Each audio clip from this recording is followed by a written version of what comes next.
Okay, welcome. Thanks everyone for joining today for the webinar that we've titled Smarter Grazing Through Satellite Imagery. My name is Pip Horton and I'm the Events and Partnership Manager at Farmbot. Just quickly, we are recording this session today, so I just wanted everyone to be aware of that. And also, we really want to invite questions to come through, but please can you use the chat function because I have my colleague Rachel Bowman supporting me to keep track of those. So today is actually part B of our satellite imagery mini-series that we've been delivering in partnership with SIBO Labs.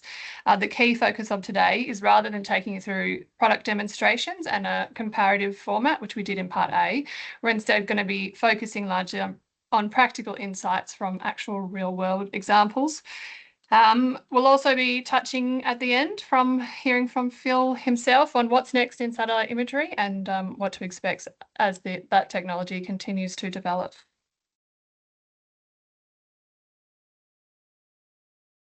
So there's been a lot of interest in today's webinar. I know that Phil and I would love to take all of that credit, but this speaks volumes about our guest speakers that we've got here today, who I'm delighted to introduce. So we have Dr. Gillian Kelly and JJ Venter. So thank you so much for joining us, guys. I will be asking them both to give us a bit of a rundown on their backgrounds and how they came to be where they are right now before they start their presentations, which is highly respected and trusted advisors in their field. But for a top-level summary, JJ is a senior agro based in Young in New South Wales with elders, and I believe he's been in Young for 3/4 of a decade. And he also runs and owns a mixed farming enterprise alongside his wife. Dr. Gillian Kelly transitioned from a very impressive career as a vet, and now she's a founder and managing director of a thriving consultancy group, Animal Health and Nutrition Consulting, or AHN. This is based in the Campbell district with her team. And we also have Phil Tickle. Great to have you back, Phil. Phil's the co-founder and MD of SIBO Labs, which is, of course, the satellite imagery which underpins the various tools and products which have been used in the case studies and stories that we're going to hear today.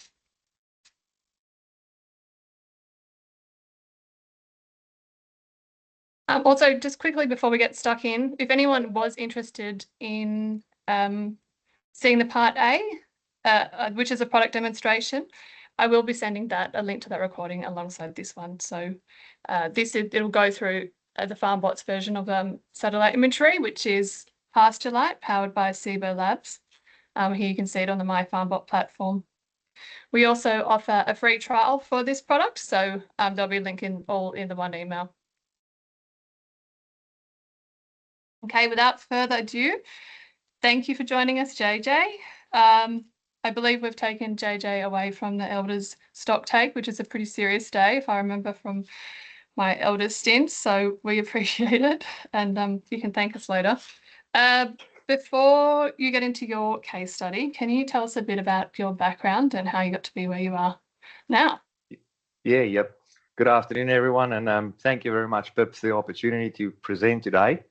I'm JJ Venter, originally from South Africa. I migrated to Australia about 10 odd years ago.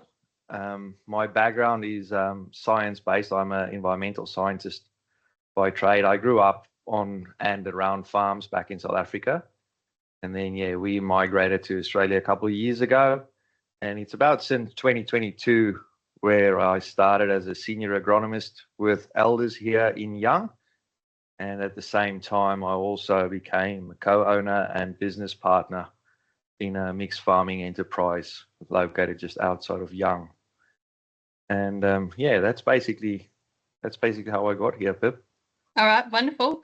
JJ, would you like to drive your slides, or do you want me to do it? I can drive them. I don't mind. That will be fine. All right, perfect. Yep. So I'll just start by giving a bit of background. So both my wife and myself, that's her there on the photo, we run a mixed farming setup that consists out of about 2,000 merino ewes, self-replacing merino flock, and we are mixed farmers. So we grow wheat, barley, oats, and we do pastures, basically more lucerne-based pastures, veg, lupins, all this sort of stuff that's typical for this part of the world. And we were looking for technology that we can use, or ways that we can use to assist us in basically improving our decision making in terms of our grazing and pasture and dual purpose crops. And I came across the tech, or the Farmers to Founders project, which is part of the Thomas Elder's Sustainability Agricultural Arm sort of thing. And it was through this project where they guided us in sort of, we sort of looked at what do we want to do, what's our operation like, and what do we want to achieve. And then we went through a whole process of looking at various technologies. And long story short, we then picked SIBO Labs. And the reason why we picked SIBO Labs was, one of the criteria for us was that we run AgriWeb as our main software platform for the livestock enterprise on the farm.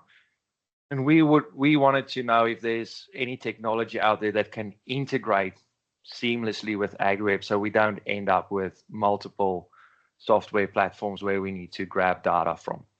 So that's how I got onto this. And our whole goal was basically, like I said earlier, we want to improve the way we manage our pasture blocks, our crops, soil health, ground cover, all those things, and also maintain our livestock's condition. And so we started off, we then decided to get a pasture key subscription with SIBO Labs, and we trialed it for about a year, and we've played with various things. And today I'm just going to quickly show you from a practical perspective which data sets we found in our operation we most commonly used. The first one that we found very interesting and very useful was the total cover percentage from SIBO Labs, where they basically look at the coverage across paddocks. And the second one then was the 30-day rolling standing dry matter component. And these two data, yep. Just might progress your slides there, JJ. Or sorry, what's that, Phil? You might want to progress your slides there, perhaps, or you're not sure whether you're on top of that yet. Pip, can you? I don't know. Oh, sure. There we go. There we go. So can everyone see that blue map? Is that the blue map one? Yep, we're all on. Yeah, perfect. Okay, sorry. Yeah. So that's the cover percentage that SIBO Lab provides. The next slide. Yep. The next slide. Oh, it's taking a bit of time to pop up. It's good there now.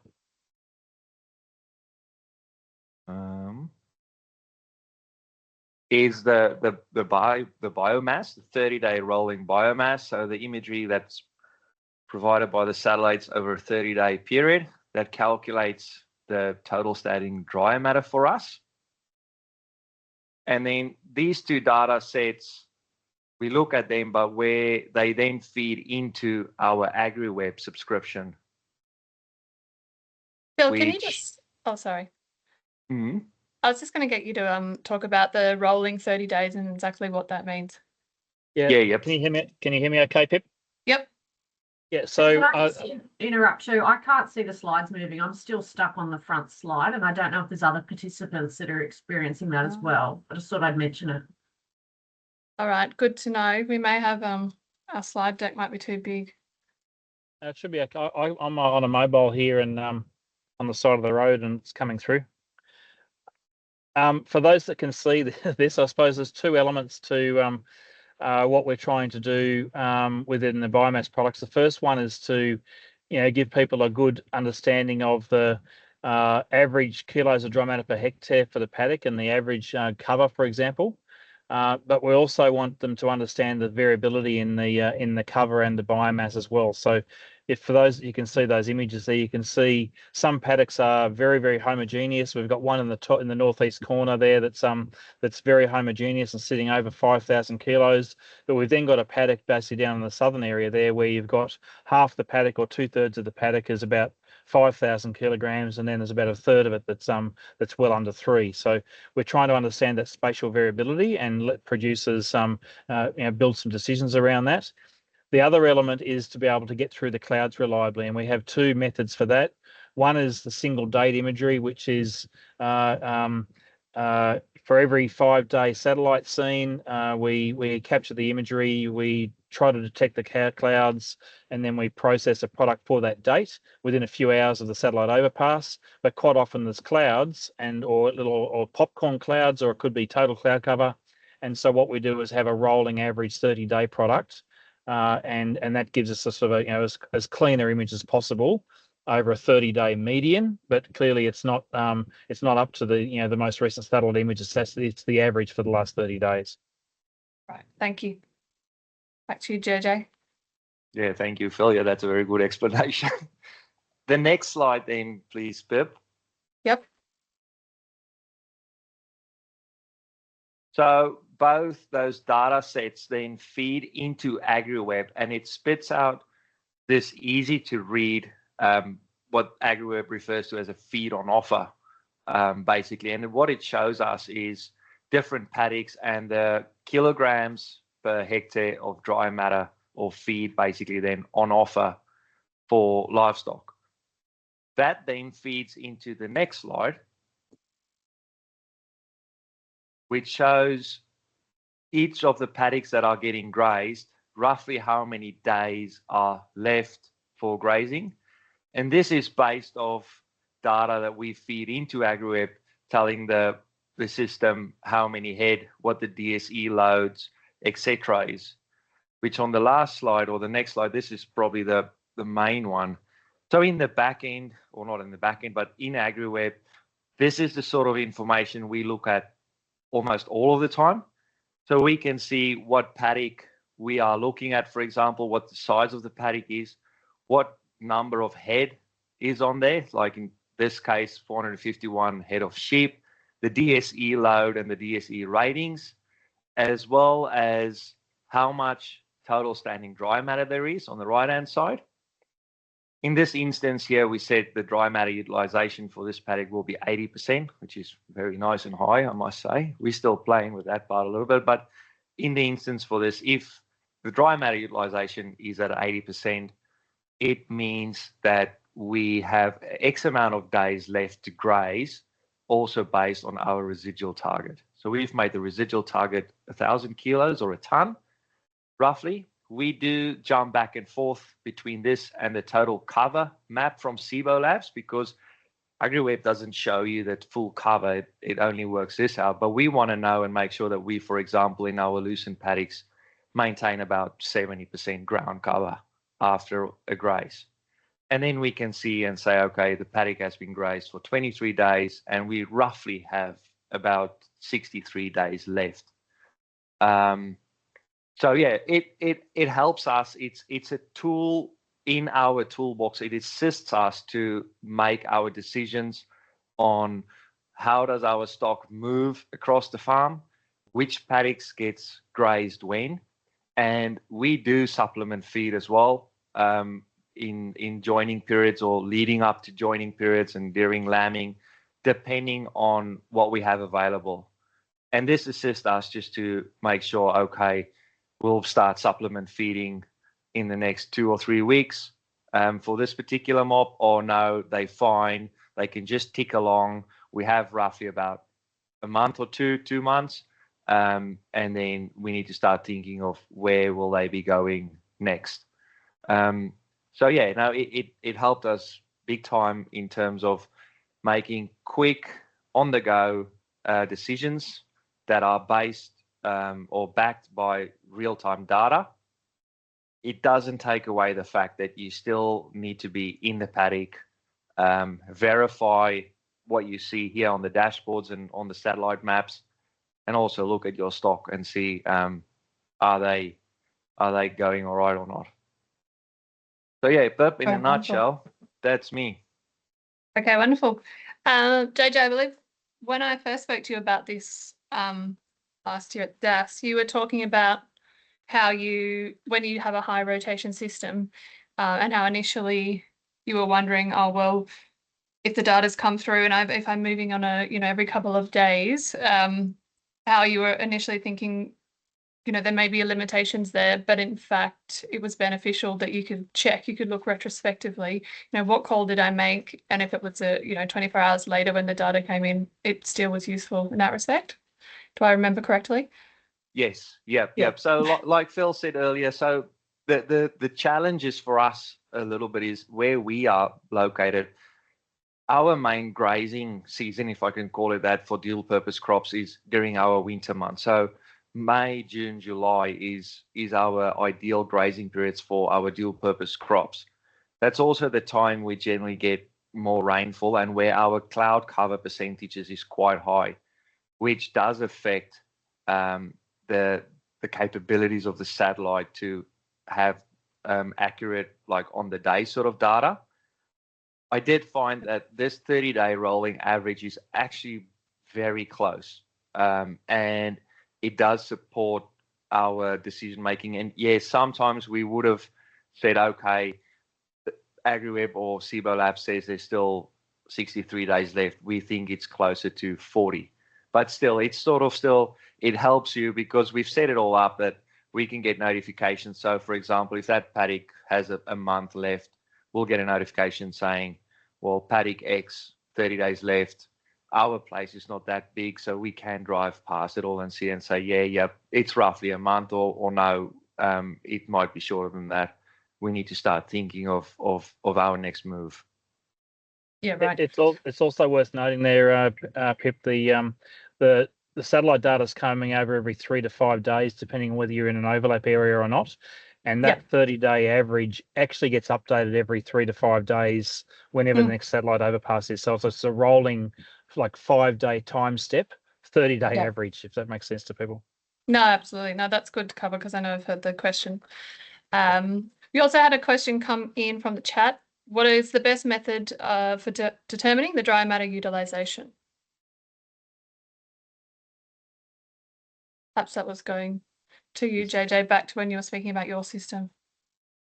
For us, we did both. We went in chopped squares to sort of verify the accuracy of the data we're looking at, and we found that for our system in particular, there was no major difference between what we actually cut and what the satellites are telling us. Yes, there was sometimes a difference. It's never 100% accurate, but the variants were not significant in terms of what we are trying to achieve in terms of maintaining livestock basically through their different cycles.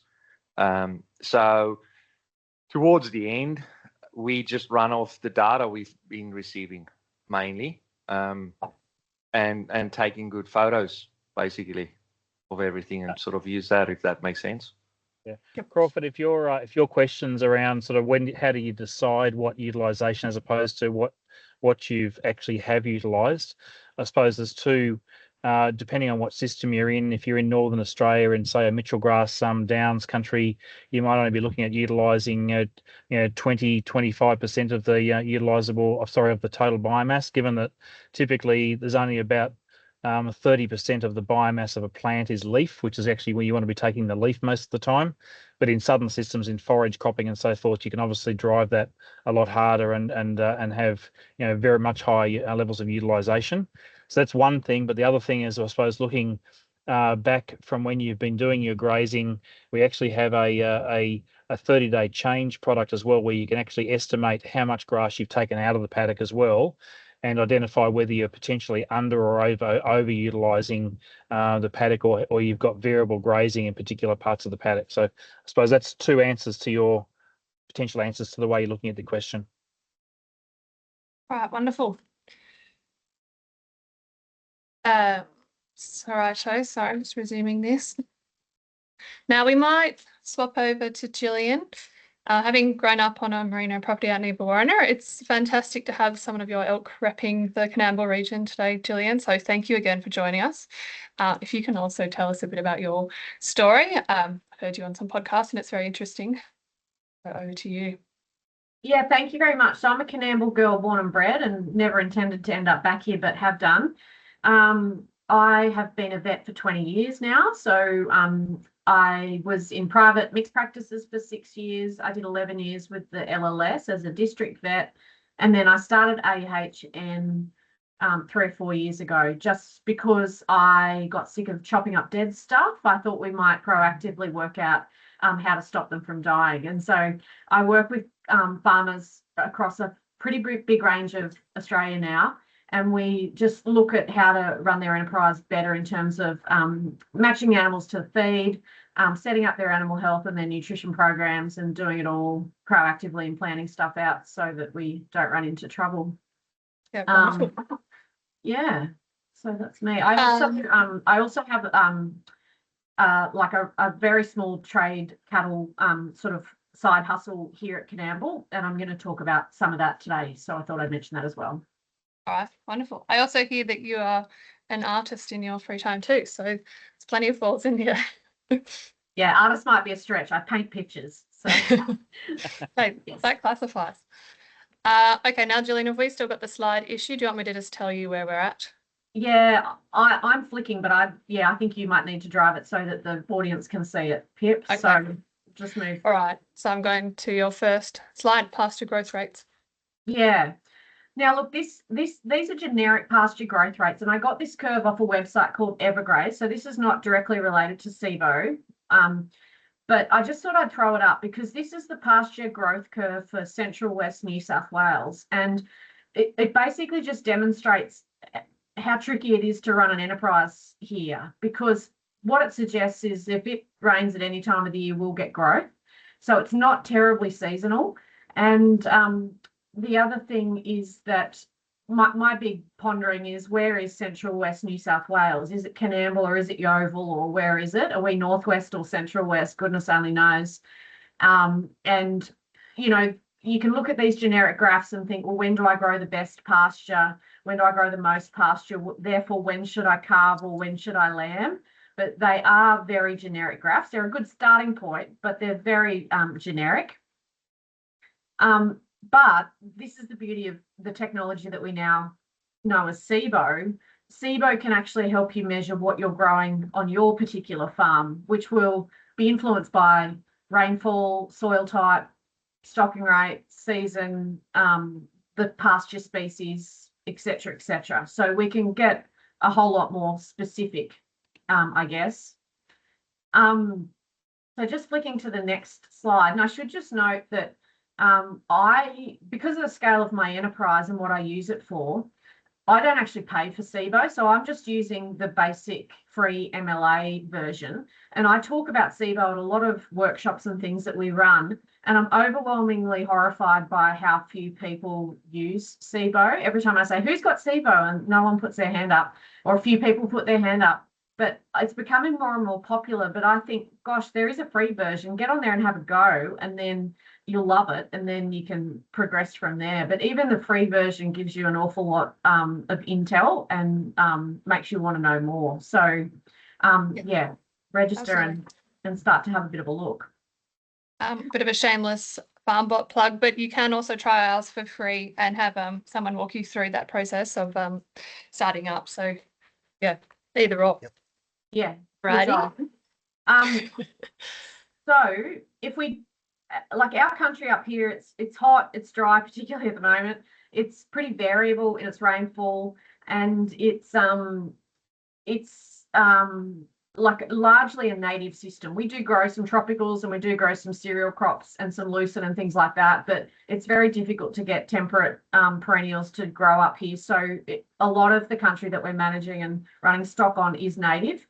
So if we just isolated out the native grass out of that previous graph, this is how much total farm feed would grow according to those generic graphs. And so if I was looking at that, I'd probably want to calve or lamb in September or October, or put my peak lactation at September or October. that's what that would direct you to do. But when we actually go to SIBO, if we just flick to the next slide, you can click on the parcel of land. Now, this is just 100 acres, just south of Coonamble. And when you click on the parcel of land, it'll give you the total standing dry matter for every month of the year for all of the different years that it's been running. So you can see those darker blue ones are the drought years. 2018, 2019 wasn't much fun. And then you can see some of the green years, but you can see that what you're seeing here doesn't actually match those generic curves very well. And you can see that we tend to get some pretty good rain and some pretty good pasture growth in, say, May, June, July. And so that supports a lot of people here will lamb in early winter, and that kind of suits, you know. So you can start to make better decisions about stocking rates and timing of important management activities, but also the nutritional needs of the animals based off some of this technology. Rightio, next slide. Now, how to measure kilos of dry matter per hectare? I think it's fraught with danger in our part of the world because that's a picture of doing it in a cereal crop, which is a monoculture, and it's all the same and it's pretty straightforward.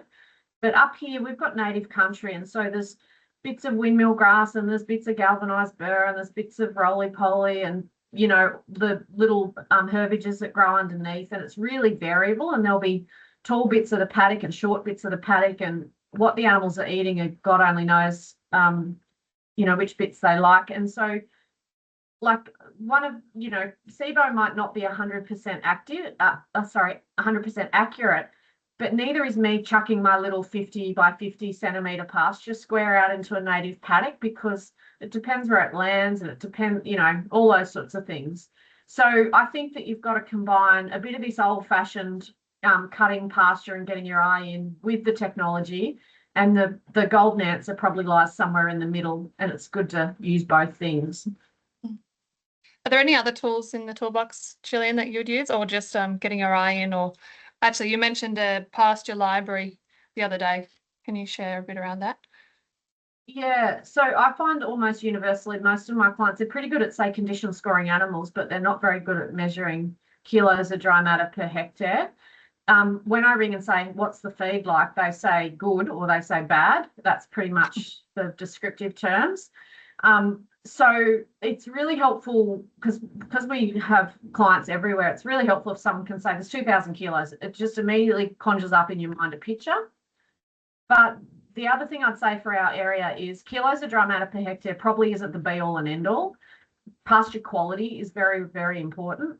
And so what we've done over the year, or what I've done over the years, is I've looked at the pasture, taken a photo, chopped it and worked out the dry matter kilos per hectare, but also then done a feed test, and I've just got them in a folder printed out. And so you can look at the picture and go, oh, it looked like that, it tested like that. And so we've just started to build a library over the years for like our patch of country. So that's a pretty cool thing. Yeah, that's a great tool. All right, next slide, if that's okay. So just a little story. And I wrote this, we do a fortnightly newsletter. We wrote this for our newsletter clients in March. And this is just a story of me and some heifers. So I try and trade a few cattle all the time, not because it's a massive income generator, just because it's good to keep my eye into the markets and the pasture and what the stock are doing. I don't like calling myself a hobby farmer, but I think that's what I am. But the principles are the same. So this was January 2023. We'd had pretty good rain through late 2022. We had lots of grass, and I looked out and thought, oh yeah, 3,000 kilos of dry matter per hectare. It's nice and green, and we've got some tray heifers on there. That's great. And our stocking rate was about 2.8 DSEs per hectare, which is roughly how we roll up here. Just click for me if you can, Pip. By February, the pasture was thinning, and I thought, oh, taps turned off and smokes, it's hot, it's really hot. The leaf, it started to really dry out, the quality's gone, and the pasture's starting to disappear, which it does up here. You've probably got 2,500 kilos of dry matter per hectare. And the weeks wore on and I kept thinking about it. And I kept talking to a few people, my agent and a few other producers, and everyone was like, just hold on a bit longer. It might rain, which is the common prayer up here. But then I did a grazing budget. So exactly what sort of JJ was talking about. I want to retain 1,000 kilos, which means I've got 1,500 kilos to eat. I worked out the wastage. I worked out the heat decay. I mean, up here, the leaf will fall off the plant in summer because of heat. And I figured what I had left to eat. And then I calculated just the rough intakes of the heifers, the horses, the kangaroos that live here, and worked out that I had 81 days of grass left. And then I sort of thought, well, what's going to happen in those 81 days if it doesn't rain? Like, we know that our feed gap is February, March. We know it's hot and dry. We know that pasture quality is probably now not meeting the needs of those heifers. I know that weight beats the rate. So those heifers need to put on weight for me to make money and to be sold eventually. And the forecast is now saying that it is going to be dry. And then the dust storm started, which virtually sealed the heifer's fate. But what I then did was I got on SIBO, and this was January.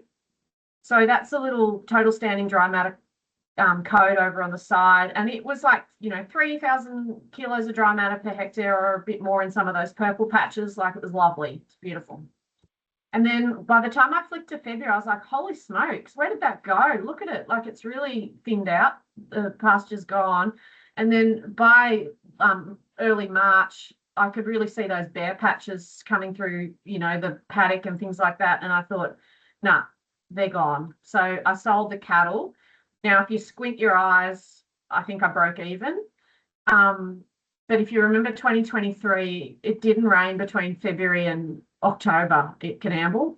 And so it was absolutely the right rain to pull. I'm not sure that I can claim all of that on my judgment and SIBO. Like, we didn't know it was not going to rain for that long and it was going to be such a good decision to sell. But I just love seeing what's in the paddock, but also combining it with the technology and helping it to make just like a decision before the stock lose too much weight. Absolutely. So just that I'm just on. Sorry, quality versus quantity slide. Yeah. And so this has come about only relatively recently, but not only does it give you kilos of dry matter per hectare, but it sort of indicates quality. So green versus dry. And there's lots of different layers and lots of different things that you can apply within SIBO now. And that's really great because, pasture quality up here is more limiting than the quantity often. So that's me, and I'll leave it there, Pip. All right, thank you. JJ and Gillian, this for both of you really. What advice would you give for someone who's sort of thinking about it but not sure where to get started, apart from jumping onto the MLA feed-based monitor tool and downloading that? What else would you say to ease that transition process, I suppose? Yeah, that'd be my entry point. Yeah, or ring up and talk to you guys. Like, Phil's so approachable. We run a sheep group here at Canamble, and he presented to our sheep group the other day and showed us all the benefits and things. So that was I think there's lots of entry points there. Yeah. Okay. Wonderful. Yeah. I would agree with that. Sorry, Pip. That's all right. SIBO support team. Through the whole Tech Farm project, I found that SIBO support team was very good, because obviously we had a fair few questions and a heap of technical stuff as well, looking in the back end at the actual raw data and comparing that. And they were able to answer from the most basic practical farm questions all the way through to the technical data side of things. They were very good. I would suggest that's where you start. And I just want to say, I totally agree with Gillian. Like, in a practical sense, like, it's good to see the total standing dry matter, for example, or feed on offer, but the quality of the feed, that's something that I've probably forgot to mention on my part, is we do test regularly for quality. So that's probably, we regularly test for quality, like almost weekly or fortnightly, depending on what we graze and where we are, and then combine that with what we see on SIBO. How do you tackle the variation in the pasture there, or are you talking about dual purpose cropping, JJ? A bit of both. So we sample our dual purpose crops, but also our pasture. We just do random cuts of various areas. We try and cut the different patches or what we see in the paddock, and then get that analyzed, and then match the nutritional requirements of that animal at that time to what we see in the paddock as well. All right, wonderful. Now, Phil, do you want to speak to a bit about where it's going and what the exciting new features that are on the horizon? Yeah, absolutely. Thank you. And it sounds like Gillian and JJ, so you're certainly going to be getting something in the mail at Christmas time. Thank you very much for your kind words. None of it coached. But like I say, it's certainly we can talk ad nauseum about what we think the benefits are, but obviously, coming from producers, it's it's much more impactful. So thank you. So. Okay, as you can imagine, in this sort of space, we've got a lot of technology. It's moving very, very fast, and we're all hearing words of AI and machine learning. And apparently, we're going to have all robots in everyone's homes, according to Elon Musk, very soon, and they'll be making the cups of tea for us and whatever. But there's a lot of things that still require some hard yards, and one of those things is collecting data in the field. And so maybe one day we might have some robots that can go out and cut and weigh grass, but right now we've got to do it ourselves.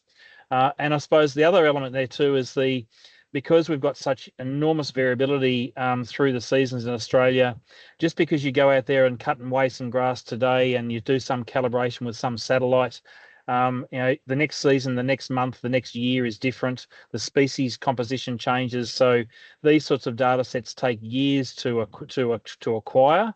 And so we've started day one, 8 years ago now, cutting and weighing grass.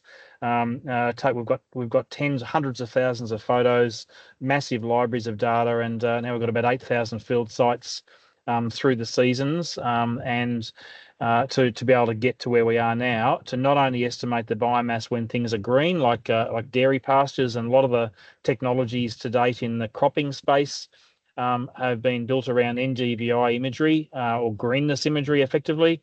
And so while they're effective in cropping systems, when you know the species and you know when you planted it, and you know what the rough growth stage is, they work. But in these sorts of more pastoral environments, they're mixed species, mixed seasons, and mixed growth stages any given time of the year. So we're working through that, and I suppose there's a few things, particularly pasture quality.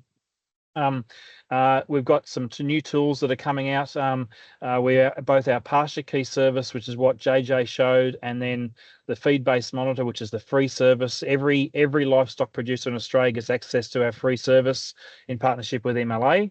And so what we're doing is starting to build out, and very soon in the next few months we'll be pushing out some of the information here I'm showing on the graphs. And the top one there is around the seasonal changes. We've got rainfall data. We've got the green line is the cover, and we've got then the other bar lines are the total biomass. But you can see there that we're separating the green and the dry biomass. So again, this is giving you some clear signals about what your feed wedge is, if you like, in terms of the green and the dead dry matter and the total biomass. It doesn't deal with palatability, obviously. And so we're doing a lot of work at the moment around estimating the proportion of annual and perennial pasture in any given grid cell, and also whether it's likely to be temperate or tropical as well. So I suppose in your part of the world, Gillian, you've got summer and winter growing species. In sort of more southern areas, obviously more temperate, and so there's a lot of variability there in terms of the seasonality of the species, and then the perenniality of the species. And so we're working on that. So at the moment, that graph there is showing you the historic seasonal variability over the last, particularly the last year, and the proportion of green and dead. And then soon we'll be developing an annual and perennial version of this as well. But you can see there the rainfall data there too. When you've had rain events and the impact that has on growth, but sometimes you have rain events and it doesn't impact on growth, like this sort of December point just here. We're also, these other graphs in the bottom are On the left-hand side, we're giving you an historical view of what the average pasture biomass is at any given time, what the average is, and then where you sit relative to that average. And you can also see those wiggly lines. That's a version of Gillian's graph there for another property, and it's showing you the interannual variability. So for any given time of year, the envelope that you can see there is highly variable. And I was working with some producers in the southwest slopes last year, and it's meant to be a Mediterranean climate. It's meant to have an autumn break, and they build their entire management system around, there's going to be an autumn break. And we looked at these graphs for a couple of producers, and they'd only had one autumn break in 7 years, but they were still planning on an autumn break. And in fact, they were getting most of their growth in spring and very little actually through their autumn break. So, that made them start to think about their joining dates and when they wanted to get calves or lambs on the ground. It started to, I suppose, influence how they might plan around those operations. And then finally, on the bottom right there is a tool there where we're looking at the pasture through time, which is the little blue line, and then we've got what we call pasture percentiles, and this is like rainfall percentiles. So what that's allowing us to do is to look at the historic biomass for any location in Australia, and you can see where the end of the blue line is there now, and going forward, that's sitting at about the 60th percentile. So it's a bit above average. So going forward into the next few months, you can then start to think about what the probability of having an average season or a good season are, and then you can start planning around where in that envelope you believe your risk profile is, and then how you start planning around your stocking rates, rather than using a pasture growth model and using seasonal forecasts, which quite often the seasonal forecasts are pretty dodgy. And so you can have the best pasture growth model in the world with a dodgy seasonal forecast, and you'll get a dodgy result. Whereas this is giving you the envelope of the likelihood of what the season's going to pan out like, and then you can start planning around that. So that's the pasture biomass. We've got a lot of other things coming along on the pasture biomass. The other element there as well is that we are doing a lot of work in the natural capital space. We're doing a lot of work around deforestation-free beef, and we're also doing a lot of work around broader natural capital and environmental credential metrics. And we have to, again, we're reliant on lots of field validation data, and then calibrating the satellite imagery against it. With the emergence of AI, we've built a prototype system called LandLens, and so anyone on the call here, if you're interested in being a bit of a crash test dummy with this system, please contact us. It runs on a phone. You simply take a picture. And in this case in here, we've got a picture of a poplar box woodland. We've got some logs on the ground. We've got some buffel grass in the paddock, and it's giving us a grazing land condition rating for that location. It knows the location of the photo. It knows the time of the photo. And it's giving us a whole range of metrics around pasture condition, soil condition, woodland condition, and weed condition to come up with a grazing land management rating for that particular location, taken on the location of the photo as well as the features that are seen in the photo. And as an example, if that photo had a prickly pear in it, it would actually very likely identify the prickly pear and identify that it's a noxious weed and downgrade the rating. So this is some pretty spectacular progress that we're making here. It's a Gemini AI platform, but it's being prompted by data that we collect, as well as a lot of other information actually on the web and guidelines and things. So it's very clever stuff that Pete Scarth, our chief scientist, actually has built out, and we're in prototype at the moment. Just for the next one. The other exciting bit of this, and it's all blurry here, so you can't really see the detail, but it's a lot of information to put on a page.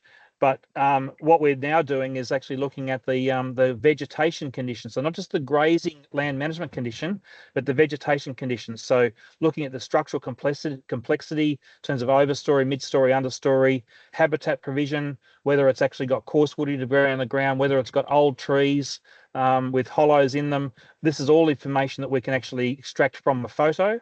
And then provide some information and metrics around the vegetation condition and the habitat and the biodiversity condition of that location. So I want every single farmer in Australia to be using this in the future, and all they've got to do is go out and take a photo. That's it. it'll do it for them. Phil, we actually had a question for you. I think it was based from the previous slide. Yep. And it's, would landlens then help us calculate the dry matter and pasture quality? Yeah, so yeah, I think that's that green dead fraction is really what that's a sort of a metric. And if you go back to the Evergraze sort of work that MLA and many others did probably a decade or 15 years ago, I suppose the core elements of that pasture quality matrix is whether it was temperate or tropical, and then what growth stage it was in. So we can tell you some information in terms of the green and the dead fraction, which means, you know, effectively the relative growth stage that plant is in. And then if you've got knowledge there on the ground about whether it's a temperate or tropical system, you can then place that, you know, that information onto an Evergraze matrix, and then work out what the likely megajoules of energy and digestibility and protein are likely to be in that matrix. So we're not quite there yet with the annual and perennial, but we should be there in the next year or two. And we're also working with AgriWeb on a large project called Forage Caster, which is contributing to that knowledge base as well. Right, wonderful. Right, next slide. So I think probably just a little bit of a recap here.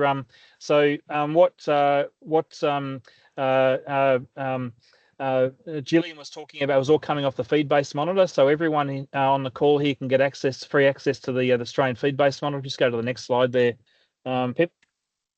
So this is a coarser resolution, 1 hectare rolling monthly estimate of pasture biomass for every land parcel and any farm in the country.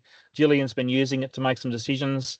Everyone's got free access to it, and we're also integrating this into the pasture light product within Farmbot.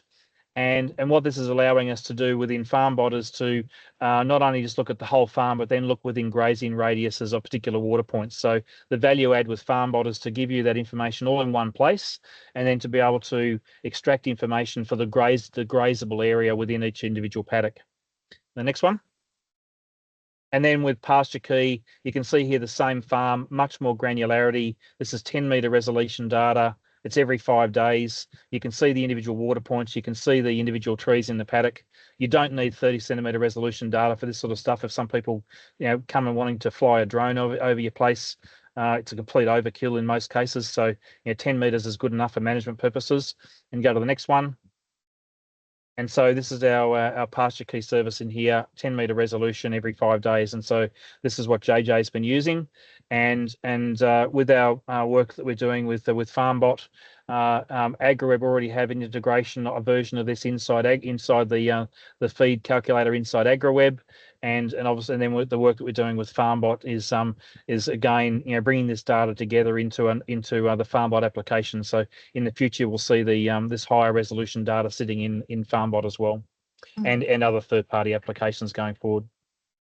All right, wonderful, very exciting. This one's just popped in. This is what it looks like on the My Farmbot platform. You can see there those pasture zones, and you can switch them on and off. And underneath those, you would see all of the flags, which would be your other Farmbot sensors, so your water points and pump control, rain gauges, and flow sensors and whatnot. But this is just an example of how it presents. All right, well, that's the presentation component. I suppose if there's any more questions, we've got a few minutes. So now would be a good time. I've got a question, however. Let me just stop sharing. Stop sharing.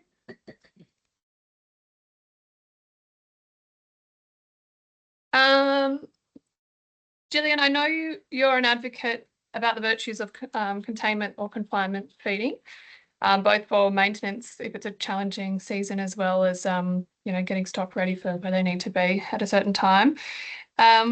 Would you say that using this technology, if it is in a case where there's been a drought or, you know, there's a recovery of a paddock that's being monitored, this is particularly valuable, that, you know, monitoring actually how it's recovering and how it responds to actually, you know, releasing the stock back onto that paddock? Yeah, absolutely. So because we're so variable, like the unfortunate reality is we need a valve. Now, some people have engineered how they run their farms. So we run less breeders and more trade cattle in some, or sheep in some regards. That's one way to have a valve. The other way is to lock stock up. Or sell stock depending on how you're situated. But I think it's really important because droughts don't just occur. You don't wake up one morning and say we're in drought. They sneak, and so they don't start as a drought. They start as a feed gap, or they start as a period where the grass is not meeting the needs of the animals, and that costs you money. In my book, and it's all right if you live in a really reliable climate where the season will catch you. It'll rain, but even in some of the more reliable parts of the world, that's becoming less and less reliable. And so I think we've all got to get better at identifying those gaps and addressing them in an early, rather than leaving it too long. So the more skills we can get and the tools we can get to do that, the better. But you're right, when we decide to let them out, we really want pastures that have got their roots down. We don't want any real risk of, say, nitrate poisoning or anything. So we want to get those pastures get reasonably established. And we also want to make sure it's not a false break. We want to make sure that it really is time to let them out. And so, the technology can help with that. Right, wonderful. Any other questions or comments?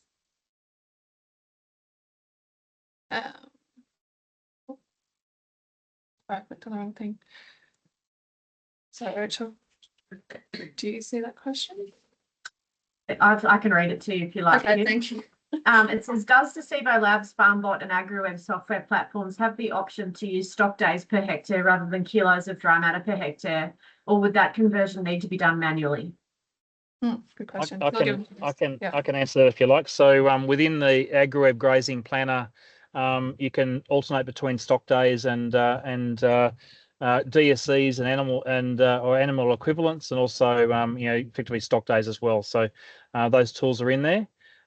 We've even got, I suppose, we're doing trials in Texas at the moment, and thankfully pounds and acres and kilos and hectare end up being about the same in their units. So you can talk about pounds per acre or kilos per hectare, and obviously within the feed calculators you can translate between stock days as well as or grazing days, so depending on your animal units. We have, I suppose, in terms of the feed calculators, at the moment there isn't a feed calculator sitting inside Farmbot.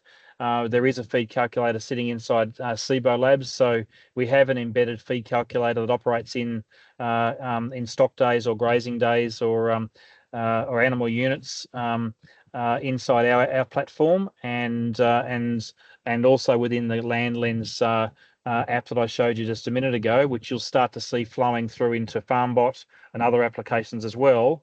There'll be the feed calculator sitting inside that as well, to give you that sort of really quick ability to do the back of the envelope, but do the back of the envelope automatically directly from the system.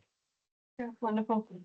And just to reiterate, anyone on here who is a Farmbot user currently, just click me an email when I send you out the recording. If you'd like me, I can activate that tool onto your platform and you can have a play around with it.